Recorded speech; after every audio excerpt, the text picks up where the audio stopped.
Hi, I'm here with my friend Heidi Matson, and she is just an incredible leader. I get to work with her on a weekly basis, but your actual titles are?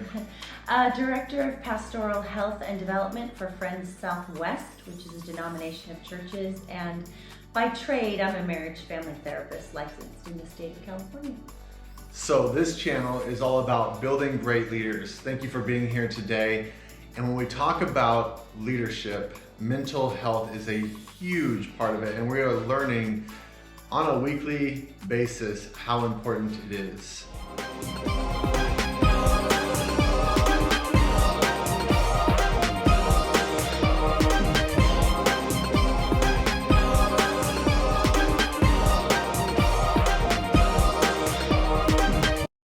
Would you say that's true? Yes, I would say the research that we're coming to understand about healthy leaders is really huge in this day and age, particularly as it relates to the nonprofit area, the church sector, but it really does fly over into business. Business world has sort of led us in that regard, and it seems very logical, but we've been slow in coming to understand that unless you have a healthy leader, you won't really have a healthy organization. So tell me more about that. So the business world has led us in, is that like rules and HR, or what does that mean?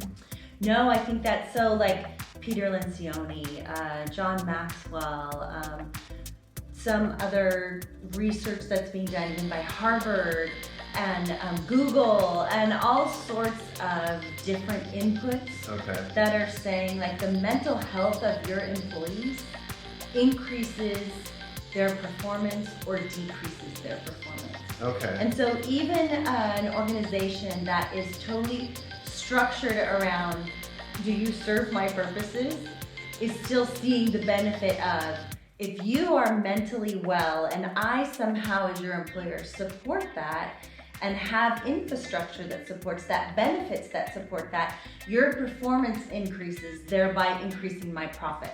Got it, okay. So now in the nonprofit world, where we're hopefully working for the good of others and not just a profit margin, right? We're seeing the health of a leader impacts the culture, the expectations, the level of accountability and support to reach your goals. And the more healthy I am as a leader and can communicate those things well and value you as a person, the more your performance will be increased, and therefore the greater the possibility is that we're going to reach our goals for overall well-being for these marginalized people or whatever our target group is. That totally makes sense. So how far can you go into if someone's having family issues or children issues compared to someone just mentally I'm done, I'm stressed, it's too much? Where are the lines and how do you know when you're crossing them? That's a really good question. I think what we're saying is it's not so much that I get into your personal stuff. Mm-hmm. It's that I provide the systems and the support that you need in order for you to manage what your life is and do your job well. Okay. So it's looking at things like, if the reality is you have to work 60 plus hours a week in this organization, I have to make sure that there is requisite vacation pay, that we have solid benefits that can pay for everything from your doctor visits to even mental health benefits. So it's really about balancing the support with the expectations rather than I'm getting into your stuff trying to solve it. Yeah. And we're talking about it on an organizational level. So what if you have someone, not that I know this person well, but they work way, way too much. When they go home, they're working. They can't stop. They have some kind of, I don't want to say addiction because they probably like it, but how? Most of us like our addictions. Yeah. That makes total sense. Okay, so how do you deal with someone like that works for you? Well, number one, you can't help people if they don't want help. Mm. That's just a reality we all have to make friends with, right? Yeah. So if your work performance isn't good because you've burned yourself out, then as an employer, I have to deal with that. If we're talking about learning how to live healthy lives so that we can be healthy leaders on whatever level we are, whether we're at the top level or mid-level or low level, then balance is the word we have to think about. And if I'm a person who's driven to work all the time, whether I'm at the office or home or on vacation, I don't really value my mental health or the stability of my family, no matter what I say. I value something else deeper. Now, that deeper thing that I value could be the adrenaline rush that I get with process addictions like workaholism. That deeper thing, I believe, could be I'm really not valuable as a person, and so therefore I have to prove my value at every given moment, because any second I'm not, man, they're going to see it, I'm going to be out the door. There's something deeper that I believe that actually is the guiding principle of my life, regardless of what I say my values are. Yeah, that makes sense. Being validated because you're accomplishing things at work, as opposed to just raising kids or being a good husband or wife. Yeah, and what we see in the research with well-being is that we are our own worst enemies.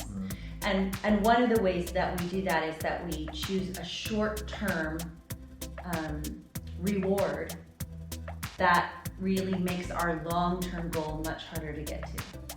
So let's say I'm in that situation where I have to work 90 hours a week because I have a very unhealthy, relentless, demanding, unreasonable boss. Now, that's a tricky situation. There is no easy answer. But if all I can see is I have to have a job, I have to have a job, I have to have a job, I'm never going to find that there might be another option that will help me. If all I can do is choose the immediate reward without thinking about a long-term goal, then I won't even be open to any other options. Right. But if as a healthy person I can say this situation is untenable in the long term, and I have to do it right now because I have 3 kids and I gotta put food on the table, but I'm going to be the agent of my own life and well-being and start finding other possibilities so that I don't have to stay stuck in this situation with someone who is unrelentingly demanding. Yeah, which I have a feeling most people that are watching this, they went on to YouTube or a podcast desiring leadership growth. So what would you say to the people watching that are the warning signs for them personally, just a few, that these are probably some warning signs that you need to, it's a yellow, you need to slow down and figure out before it becomes a red kind of thing? I think all of those take a unique flavor for the person individually. But if we fly at the 10,000 foot level, I would say sleep disturbance, like either you're tired all the time and can't get enough sleep, or when you sleep, you can't fall asleep and your mind is racing. If you are never off the clock mentally, so maybe you do like punch out at 6 p.m., but your mind is always working on work. That is going to lead you directly to burnout. If you have sacrificed relationships in your life that are not work relationships, that are just meaningful connections in your life, that is also a warning sign that you are on that path to burnout. Let me ask you on punching out, because I've always found that one to be interesting, because I guess I'm just perplexed that people can punch out of a job. Because in my head, that means you work a 9 to 5, that you go to work and then you leave work, which I guess that makes sense to a lot of people. But if you love your job and your job is more than a job, maybe that's where I cannot disconnect myself, because it's not a job to me. If you love your job and you want to remain good at it and be able to grow even further to be effective at it, then you absolutely have to have times when you're not working on it. And see, that's what you're not convinced of. Yeah, because here's why. So ministry, this is where I have to switch from a business leader to a ministry leader. If I was to run across somebody, and here is the difference, and I want to share Christ with them, that's not a job.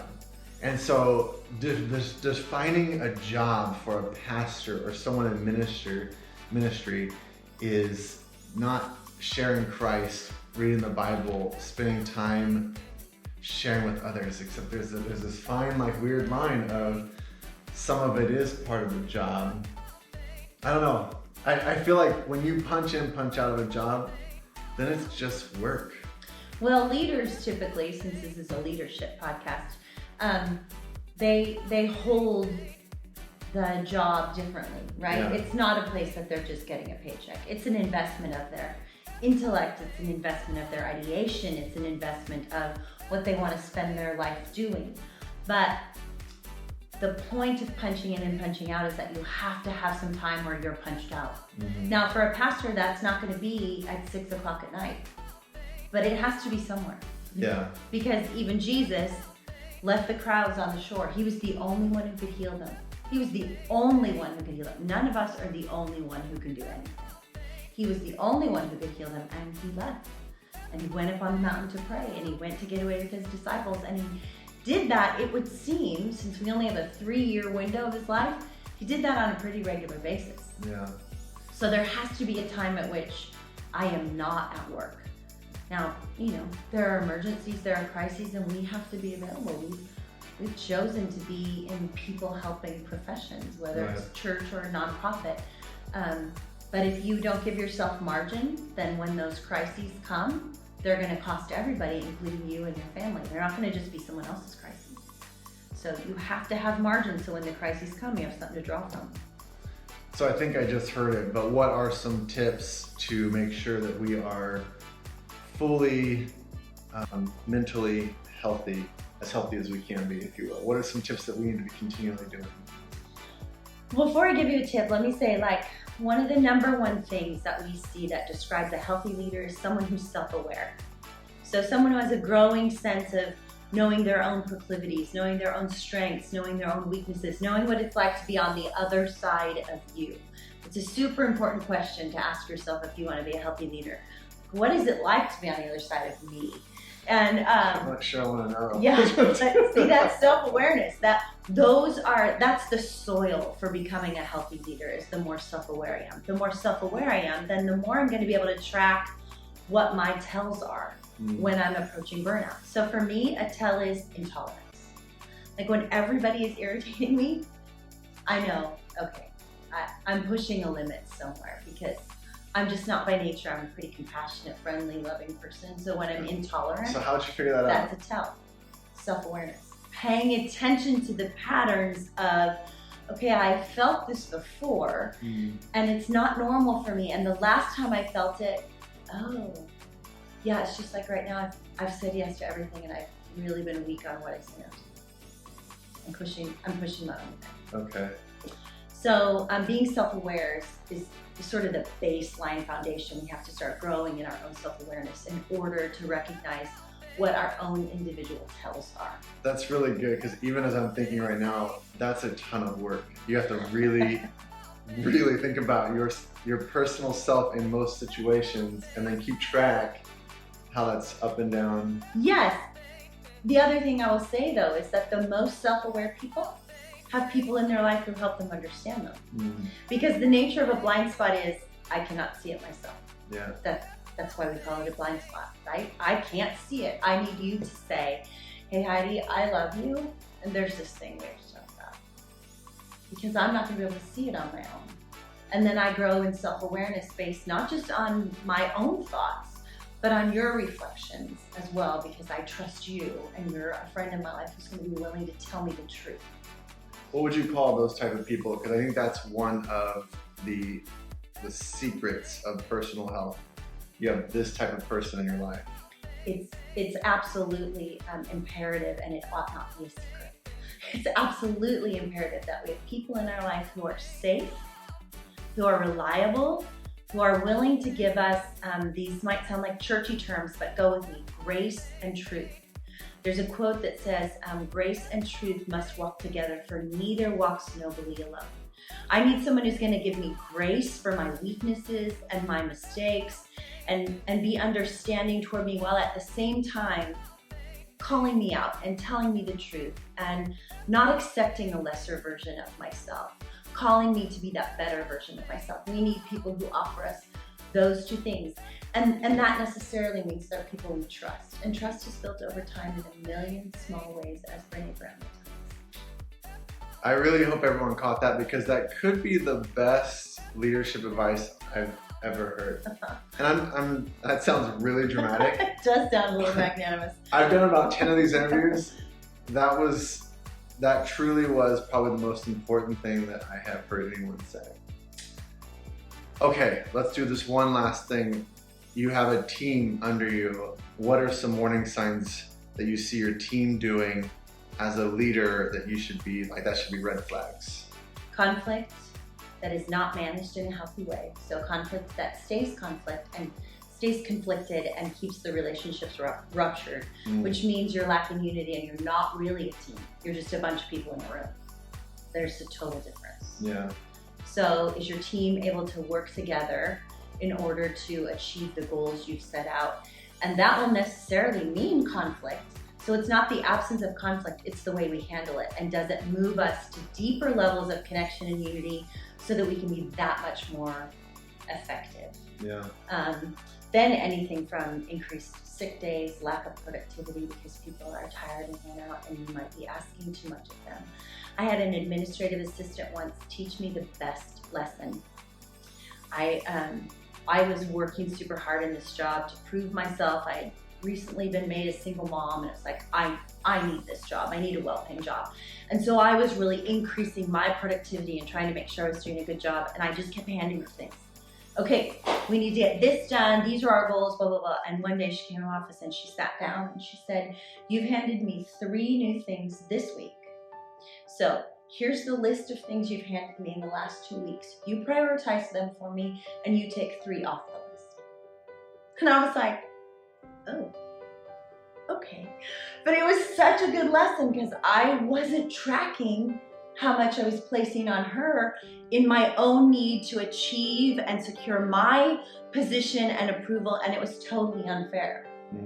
She was a wise enough, strong enough, experienced enough person, and I think she trusted me enough to come in and call me out on it, but it was super helpful. So if you're burning your team out, you're gonna see that by, if they don't feel like they can speak to you, then increased sick days, lower productivity, more unresolved conflicts in your team, or they're just going to stop like being excited about buying a new vision, and you're going to just feel sort of this apathy.